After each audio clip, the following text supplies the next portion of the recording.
کسی کو ٹھیس لگ گئی، کسی کو ہاتھ لگ گیا، تو عادت ڈالو معافی مانگنے کی، بھائی معاف کر دینا مجھ سے غلطی ہوئی. اپنی غلطی کا اعتراف کر لینا یہ بڑی اچھی صفت ہے. تو اس کو ڈالنے کی، اس کی عادت ڈالنے کی ضرورت ہے. اور خاص طور پہ ان لوگوں کے ساتھ کہ جن کے ساتھ ہر وقت اٹھنا بیٹھنا ہے، چلنا پھرنا ہے، میل جول ہے، پتہ نہیں کس وقت ہم سے اس کی حق تلفی ہو گئی ہو. اس لیے ہمارے بزرگوں نے کتنا اچھا جملہ سکھایا تھا کہ جب دو مسلمان ایک دوسرے سے جدا ہو رہے ہوتے تھے، اچھا بھئی السلام علیکم، بھئی میرا کہا سنا معاف کر دینا، میرا کہا سنا معاف کر دینا.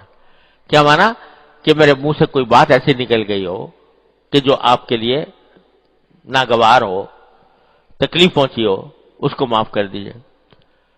اسی طرح یعنی کہا سنا میں در حقیقت بہت ساری چیزیں آ جاتی ہیں. غیبت اس میں ہر طرح کی چیز، اور غیبت ایسی بلا ہے کہ آدمی بسا اوقات ارادہ نہیں ہوتا غیبت کرنے کا، لیکن اللہ بچائے مجلس میں بیٹھا ہے اور منہ سے نکل گیا کوئی جملہ، وہ غیبت ہو گیا. غیبت ہو گیا، زنا سے بدتر جرم ہو گیا، اشد من الزنا، منہ سے نکل گیا. تو اس لیے کہیں نہ کہیں جا کے آدمی پھنس جاتا ہے.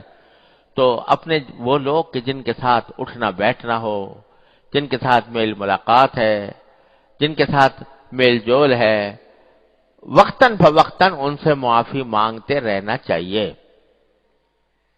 کہ اللہ تبارک بھائی جو کچھ مجھ سے کچھ غلطی ہوئی معاف کر دینا.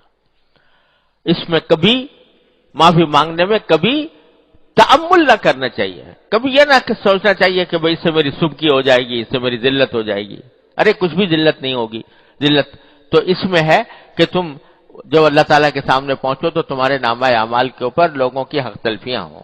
ذلت اس میں ہے. جب اللہ تبارک و تعالیٰ، وہ جو حدیث میں آتا ہے کہ آپ نے نبی کریم صلی اللہ علیہ وسلم نے پوچھا صحابہ کرام سے کہ مفلس کون ہے؟ مفلس کون ہے؟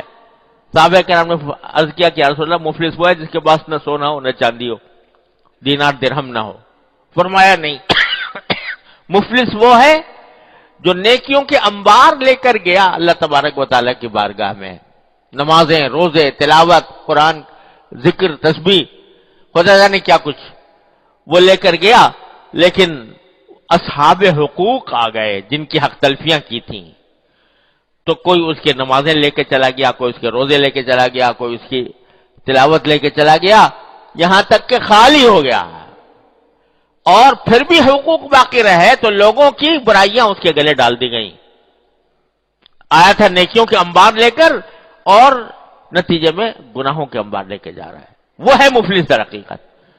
تو یہ معافی مانگ لینا یہ بڑی آسان بات ہے دنیا کے اندر اللہ تعالی نے رکھی ہے. معافی مانگ لو. جس کسی سے کوئی جھگڑا ہو، اے بھائی ہم مجھ سے کوئی زیادتی ہوئی تو معاف کر دینا. تو یہ دوسرا پہلو ہے عفو کا، دوسرے کو معاف کر دینا اور خود معافی مانگ لینا. اور بھائی رسول کریم صلی اللہ علیہ وسلم نے ایک اور بات ارشاد فرمائی، وہ بھی یاد رکھنی چاہیے.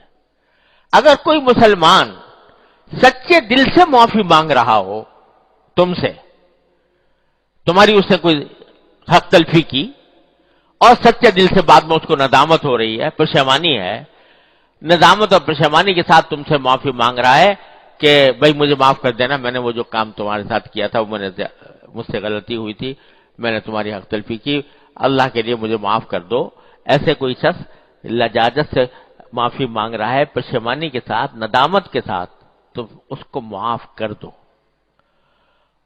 اور بظاہر کتنا ہی سنگین اس نے معاملہ کیا ہو لیکن معاف کر دو. اور بعض روایتوں میں یہ فرمایا کہ اگر معاف نہیں کرو گے تو اللہ تبارک و تعالی سے بھی معافی کی امید نہ رکھنا. اللہ بچائے.